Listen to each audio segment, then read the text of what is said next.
નમસ્કાર, GSTV news જોઈ રહ્યા છો આપ. હું છું માનસી. વાત કરીશું મિશન ગુજરાત પર શાહની એક અપડેટ અત્યારે હાલ સામે આવી રહી છે, તેના ઉપર સૌથી પહેલા નજર કરીએ.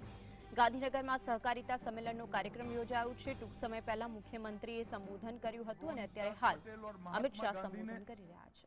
सहकारिता की नींव डालने का काम किया था और उसी क्षेत्र से जब मोदी जी प्रधानमंत्री बनकर गए, इसी राज्य से गए, इन्होंने सहकारिता की आज की जरूरियात को समझकर स्वतंत्र सहकारिता मंत्रालय भारत सरकार में स्थापना करने का काम हमारे नेता देश के प्रधानमंत्री नरेंद्र मोदी जी ने किया. मैं आप सभी को अपील करना चाहता हूं कि बड़े जोर से करतल ध्वनि से मोदी जी का हम सब ने धन्यवाद करना चाहिए. भाइयों बहनों, आज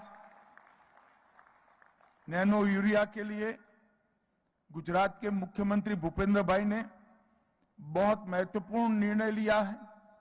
नैनो यूरिया और नैनो डीएपी पर 50% की सब्सिडी दी है. इस मौके पर मैं गुजरात सरकार का तो धन्यवाद करता ही हूं, साथ में सभी किसानों को भी अपील करना चाहता हूं कि आप एक बार नैनो यूरिया का छिड़काव करते हैं, बाद में थैली से घन यूरिया डालने की जरूरत नहीं है.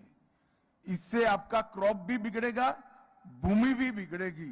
ये तरल नैनो यूरिया और तरल नैनो डीएपी जो है, प्रवाही यूरिया और प्रवाही डीएपी है, ये पर्याप्त है आपके क्रॉप के लिए, ये पर्याप्त है ज्यादा उत्पादन के लिए. ये दोनों का छिड़काव करने से निश्चित रूप से आपका क्रॉप और भूमि ही बिगड़ेगी, खाने वालों का स्वास्थ्य भी बिगड़ेगा. इसलिए मैं विनम्र अनुरोध करना चाहता हूं गुजरात के किसानों, सरकार ने इसको सस्ता किया है, छिड़काव करिए. मोदी जी ने ड्रोन दीदी की योजना लाए हैं. हमारे गांव की बहनों को छिड़काव के लिए ट्रेनिंग करिए और धरती माता के स्वास्थ्य की हम सब चिंता करें. आज भारत सरकार ने नेशनल कोऑपरेटिव ऑर्गेनिक लिमिटेड की स्थापना की है.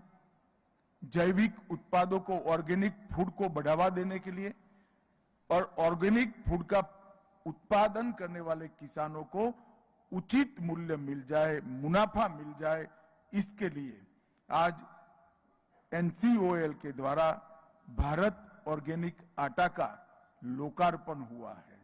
मैं अपील करना चाहता हूं, अब 2 ब्रांड हमारे पास है. एक भारत ऑर्गेनिक जो एनसीओएल का है और दूसरा अमूल. ये दोनों विश्वसनीय ब्रांड है. मैं देश भर के लोगों को अपील करना चाहता हूं, आप विश्वास कर ये दोनों ब्रांड खरीदें. ये 100% ऑर्गेनिक है. इसका निर्णय और इसकी पूरी व्यवस्था भारत सरकार ने सुपेरे की है. विश्व की सबसे आधुनिक तकनीक से आपको मिलने वाला ऑर्गेनिक फूड ऑर्गेनिक है या नहीं है, इसकी जांच करके ही इस पर भारत ब्रांड और अमूल ब्रांड का ठप्पा लगता है. विश्वास के साथ इसको खरीदिए और अपने परिवार का, अपने बच्चों का आप स्वास्थ्य का ध्यान रखिए. अमूल ने भी आज दिल्ली में ऑर्गेनिक प्रोडक्ट की शॉप का उद्घाटन किया है. भाई और बहनों, हमारे देश में सहकारिता कोई ये नया विचार नहीं. 125 साल पुराने इस विचार को हमारे पुरखों ने अपनाया था. सरदार पटेल और महात्मा गांधी जैसे, गाडगिल जी जैसे, वैकुंठ भाई मेहता जैसे, त्रिभुवन दास पटेल जैसे कई मनुष्यों ने इसकी शुरुआत की. परंतु एक समय आया जब ये विचार लड़खड़ा गया और धीरे धीरे धीरे सहकारिता आंदोलन मंद पड़ता गया, धीरा पड़ता गया. मोदी जी ने सहकारिता की रिलेवेंसी को, आज भी सहकारिता कितना महत्वपूर्ण है, इसको पहचानते हुए नए सहकारिता मंत्रालय की स्थापना की है. आज हम एक मकाम पर खड़े हैं. 125 साल पुराना सहकारिता आंदोलन आज देश के कई क्षेत्रों में महत्वपूर्ण योगदान रहा है. कृषि ऋण के वितरण में 20%, फर्टिलाइजर के वितरण में 35%, उत्पादन में 21%, चीनी में 31% उत्पादन, गेहूं की खरीदी में 13% और धान की खरीदी में 20%। एक महत्वपूर्ण योगदान ग्रामीण अर्थव्यवस्था और एग्रीकल्चर अर्थव्यवस्था में कोऑपरेटिव सेक्टर दे रहा है। नाफेड, इफको, अमूल, क्रिप्को, कई सारी हमारी सहकारी संस्थाएं विश्व भर में प्रसिद्ध हुई हैं, मगर इससे संतोष नहीं लेना है। समय आ गया है कि ये 5 साल में हम ऐसी मजबूत नींव डालें कि अगले 125 साल तक सहकारिता हर घर और हर गांव में पहुंचे। ये हमने करना है। सरकार ने अपना काम कर लिया है और कई सारी नई योजनाएं सरकार लेकर आई है। आज मैं 2 चीजों का जरूर जिक्र करना चाहता हूं। सहकारिता के माध्यम से भारत सरकार ने इथेनॉल को और मक्के का उत्पादन करने वाले किसानों की समृद्धि बढ़े, इसके लिए ढेर सारे कदम उठाए। मक्के के किसानों का बड़ा कंप्लेन था कि मक्के के उचित दाम नहीं मिलते हैं। अब हमने व्यवस्था कर दी है कि मक्के की खरीद हमारे दोनों कोऑपरेटिव के माध्यम से ऑनलाइन कर दी जाएगी। आपको जितना मक्का उत्पाद करना है इतना करिए, वो एमएसपी पर खरीदा जाएगा और इससे इथेनॉल बनाया जाएगा। किसान की तो समृद्धि बढ़ेगी ही, परंतु साथ में पेट्रोल की आयात कम कर हम देश के खजाने को भी विदेशी मुद्राओं से समृद्ध करने का एक पुण्य कार्य करेंगे। इसी तरह से दलहन में भी 4 दलहन अब जितनी भी करनी है इतनी करिए। नाफेड और हमारा कंज्यूमर कोऑपरेटिव है, ये दोनों के माध्यम से आपका दलहन 100% एमएसपी पर खरीदने का हमने काम किया है और मैं मानता हूं इसका जितना हो सके उतना प्रचार हमने करना चाहिए। भाइयों और बहनों, आज एक थोड़ा हल्का सा जिक्र कोऑपरेशन एमॉन्ग्स कोऑपरेटिव, सहकारिता सहकारी संस्थाओं के बीच में, इसका जिक्र किया है। मैं आज आपके माध्यम से देश भर के सहकारिता क्षेत्र के कार्यकर्ताओं को अपील करना चाहता हूं।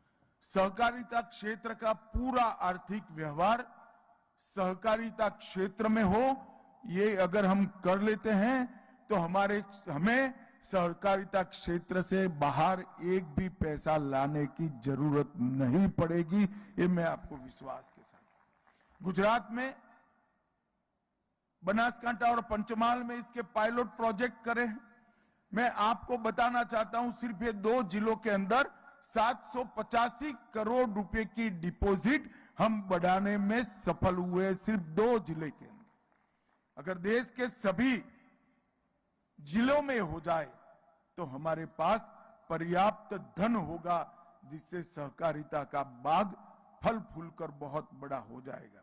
और 0% इंटरेस्ट पर 23,000 से ज्यादा केसीसी कार्डों का वितरण हुआ है।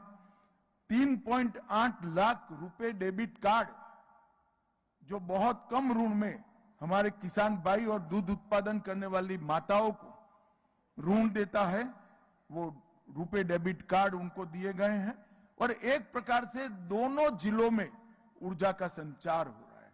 ये कार्यक्रम के बाद मैं बनासकांठा और पंचमहाल जा रहा हूं, परंतु मेरा नाबार्ड और सभी देश भर की राज्य सहकारी बैंकों से आग्रह है कि डिस्ट्रिक्ट कोऑपरेटिव बैंक को साथ में रखकर, जिला दूध उत्पादक संघ को साथ में रखकर, हर डेयरी, हर पैक्स, हर सहकारी संस्था जिले की अपना अकाउंट डिस्ट्रिक्ट कोऑपरेटिव बैंक या स्टेट कोऑपरेटिव बैंक में खुलवाएं। अपना सारा जमा राशि, सारा डिपॉजिट कोऑपरेटिव संस्थाओं में करें। इससे सहकारिता क्षेत्र मजबूत भी होगा, पूंजी भी बढ़ेगी और हमारी ऊर्जा और आत्मविश्वास दोनों बढ़ेंगे। मुझे आशा है कि कोऑपरेशन अमॉन्ग्स कोऑपरेटिव का ये जो कंसेप्ट है, इसको पूरा देश स्वीकार करेगा और हमारी ताकत बढ़ेगी। सहकार से समृद्धि, ये हमारे देश के प्रधानमंत्री मोदी जी ने नारा दिया है, ऐसे ही नहीं दिया है। मैं आप सभी को ये नारे के पीछे का चिंतन बताना चाहता हूं। इस देश में 30 करोड़ गरीबों को मोदी जी ने 10 साल के अंदर इनकी दैनंदिन जरूरियातों से मुक्त कर दिया। इसको घर दे दिया, घर में बिजली दे दी, शौचालय दे दिया, पीने का पानी दे दिया, 5 किलो खाने का अनाज मुफ्त दे दिया और गैस का सिलेंडर भी दे दिया। ये 30 करोड़ लोग ऐसे हैं जिनका पूरा जीवन ये बेसिक सुविधाओं को प्राप्त करने में पूरी पीढ़ियां चली जाती थी। ये सारा काम 10 साल के अंदर मोदी जी ने पूरा कर दिया है। अब उनके पास लक्ष्य नहीं है, मगर उनके पास लक्ष्य है। वो आगे बढ़ना चाहता है, वो अपने बच्चों के लिए स्कूटी लाना चाहता है, घर में एक अच्छा पंखा लगाना चाहता है, मां बीमार है तो कूलर लगाना चाहता है, वो पुरुषार्थ करना चाहता है, मेहनत करना चाहता है, मगर पूंजी नहीं है। अगर पूंजी नहीं है और देश के विकास के लिए योगदान देना है, पूंजी नहीं है और अपना विकास करना है, तो इसका एकमात्र रास्ता, एकमात्र मंत्र सहकारिता है, इसके अलावे नहीं हो सकता। अमूल इसका उदाहरण है। 100 रुपए से ज्यादा पूंजी किसी बहन ने नहीं लगाई है। 35 लाख बहनें आज सिर्फ 100 रुपए की पूंजी निवेश कर 60,000 करोड़ रुपए का व्यापार कर रही है। ये इसका सबसे बड़ा उदाहरण है।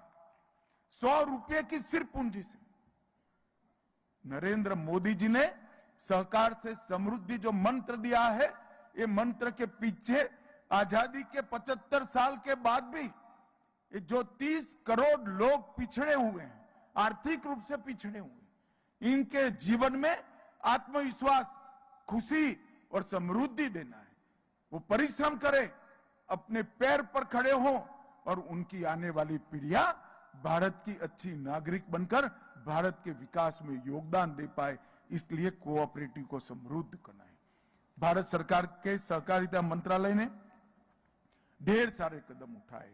सबसे पहले हमने एक डेटाबेस तैयार किया है, कौन से राज्य में कितनी कोऑपरेटिव है, कौन से जिले में कितनी, कौन सी तहसील में कितनी है और कौन से गांव कोऑपरेटिव एक्टिविटी के बगैर के हैं।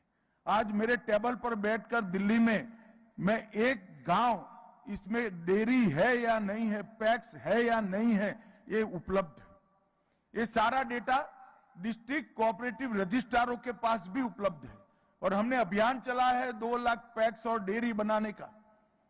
मैं आज देश भर के जिला रजिस्ट्रार, जिला कोऑपरेटिव बैंकों के अध्यक्ष और दूध संघों के अध्यक्ष को अपील करना चाहता हूं, आप डेटाबेस का उपयोग करिए और जहां खाली जगह है वहां नई सहकारी संस्था स्थापने की शुरुआत करिए, तब जाकर हमारा काम आगे बढ़ेगा। देश का कोई राज्य ऐसा ना हो, कोई जिला ऐसा ना हो जहां वायबल डिस्ट्रिक्ट कोऑपरेटिव बैंक और वायबल जिला दूध उत्पादक संघ न हो। ये करेंगे तभी हम आगे बढ़ा पाएंगे, इसके बेस को विस्तृत कर पाएंगे और समृद्धि हर गरीब के घर पर, हर ग्रामीण के घर में पहुंचाने का हम काम कर पाएंगे। इसलिए हमने सहकारिता से युक्त पंचायत की कल्पना करी। इस देश में आज भी 2 लाख पंचायतें ऐसी हैं जहां एक भी कोऑपरेटिव संस्था नहीं है। हमने लक्ष्य रखा है अगले 5 साल में ये 2 लाख पंचायतों में मल्टीपर्पज पैक्स बनाने का काम हम सब साथ में मिलकर करना। यहाँ डिस्ट्रिक्ट कोऑपरेटिव बैंक के चेयरमैन को भी देखता हूं, भैया इलेक्शन का विचार मत करना कि नए गांवों में पैक्स बनेंगे तो आपको चुनेंगे या नहीं चुनेंगे। आपके भाग्य में नहीं है तो इतने पैक्स भी आपको हरा सकते हैं। हमने कोऑपरेटिव मूवमेंट की सोचनी चाहिए। अगर आप कोऑपरेटिव मूवमेंट को मजबूत करोगे तो सारे कोऑपरेटिव मूवमेंट के साथ जुड़े हुए किसान आपको बार बार चुनकर लाएंगे और फिर से एक बार सेवा करने का मौका देंगे। हम इसमें अवरोध न बने, हम इसको आगे बढ़ाने का काम करें। भाइयों और बहनों, इसके साथ साथ पैक्स क्यों वीक पैक्स बन जाते हैं, इसका भी हमने संशोधन किया, क्योंकि ऋण देने में, कृषि ऋण देने में कोई ज्यादा मुनाफा बचा नहीं है, होना भी नहीं चाहिए। किसानों को सस्ते दर से ऋण मिलना ही चाहिए। तो हमने पैक्स के मॉडल बायलॉज बनाए और मुझे आनंद है कि पैक्स स्टेट सब्जेक्ट होने के बावजूद कश्मीर से कन्याकुमारी और आसाम से लेकर द्वारका तक हर राज्य ने मॉडल बायलॉज एक्सेप्ट किए हैं और सबके बायलॉज बदल गए। हमने पैक्स को मल्टीपर्पज बनाया। अब पैक्स डेयरी का भी काम कर सकते हैं, पैक्स भंडारण का भी काम कर सकते हैं, पैक्स सस्ते अनाज की दुकान भी कर सकते हैं, पैक्स सस्ती दवाई की दुकान भी लगा सकते हैं, पैक्स फर्टिलाइजर भी बेच सकते हैं, पैक्स पेट्रोल पंप भी लगा सकते हैं, पैक्स रेलवे की बुकिंग भी कर सकते हैं, पैक्स एरोप्लेन की बुकिंग भी कर सकते हैं, पैक्स सीएससी। मेरा सपना है ભારત ઓર્ગેનિક આટાનું ઉત્પાદન કર્યું છે તેવું તેમણે કહ્યું છે। સાથે સાથે અત્યારે જેટલા પણ સહકારી ક્ષેત્રે સારી રીતે કામગીરી કરી તે વાતનો પણ ઉલ્લેખ કર્યો। આ સિવાય તેમણે એ વાતની પણ વાત કરી કે જેટલી જગ્યાએ એક પણ એવી જગ્યા નથી કે જ્યાં ડેરી હોય અને ડેરીનું રજીસ્ટ્રેશન ન થયું હોય તો તેને લઈને પણ તેમણે એ વાતનો ઉલ્લેખ કર્યો। નેનો યુરિયા માટે જે મુખ્યમંત્રી દ્વારા મોટો નિર્ણય લેવામાં આવ્યો છે અને એ મોટો નિર્ણય એ છે કે 50% સબસિડી આપવામાં આવશે। હવે તેમણે એ વાતનો પણ ઉલ્લેખ કર્યો કે તરલ નેનો યુરિયા અને ડીએપી ઉપર જે રીતે તેનું ઉત્પાદન કરવામાં આવે છે ક્રોપ પર ઘણું એવું સારો એવો ફાયદો થાય છે। दवाइयों की दुकान इसके साथ जोड़ी और गुजरात राज्य जैसा राज्य तो इसमें मॉडल बन सकता है, देश भर का मार्गदर्शन कर सकता है। भाई और बहनों, इसके साथ हमने 3 मल्टी स्टेट कोऑपरेटिव बनाए, ऑर्गेनिक सोसाइटी, एक्सपोर्ट सोसाइटी और बीज सोसाइटी। इसके माध्यम से किसानों की समृद्धि बढ़ाने का मार्ग प्रशस्त किया है। मेरा आप सभी से आग्रह है, ये तीनों सोसाइटी की साइट पर जाकर आपने आपके अपने पैक्स को इसके साथ रजिस्टर करिए। सहकारी बैंकों के लिए, नागरिक सहकारी बैंकों के लिए एक अम्ब्रेला संगठन बनाने का शुरुआत हुआ है और इससे सहकारी बैंकों पर, नागरिक सहकारी बैंकों पर लोगों का भरोसा बढ़ेगा। एक ही माह में हम सहकारिता नीति लेकर आएंगे। 1100 नए एफपीओ खुल चुके हैं, नए बायलॉज 1 लाख से अधिक पैक्सों ने एक्सेप्ट कर लिए हैं और एनसीडीसी को 2000 करोड़ रुपए का बॉन्ड जारी करने से एनसीडीसी ज्यादा सहकारी संस्थाओं का भला कर पाएगी, इसका मुझे विश्वास है। अर्बन कोऑपरेटिव बैंक को नई शाखाएं खोलने का लक्ष्य मिला है। पीएसएल के लक्ष्यों की आग्रह जो था इसमें भी 2 साल बढ़ाने का निर्णय किया है। सहकारी बैंकों को व्यक्तिगत आवास ऋण की सीमा 2 गुनी कर दी गई है और आयकर का लाभ और नकद उठाने का सीमा दोनों में बढ़ोतरी की है। मैट में 18% से कंपनियों की तरफ 15% लाए हैं और चीनी सहकारी मिलों के सालों से पेंडिंग चीज थी, वो 15,000 करोड़ का उनका इनकम टैक्स के क्लेम को कानून बनाकर निरस्त करने का काम हमारे नेता नरेंद्र मोदी जी ने किया। भाई और बहनों, मैं आज इस माध्यम से देश भर के सहकारिता क्षेत्र के कार्यकर्ताओं को शुभकामनाओं के साथ साथ आह्वान भी करना चाहता हूं कि आइए हम सब साथ में मिले और सहकारिता को हमारे देश का अर्थतंत्र का एक मजबूत स्तंभ बनाए। रोकाईशु एक विराम माटे आप जो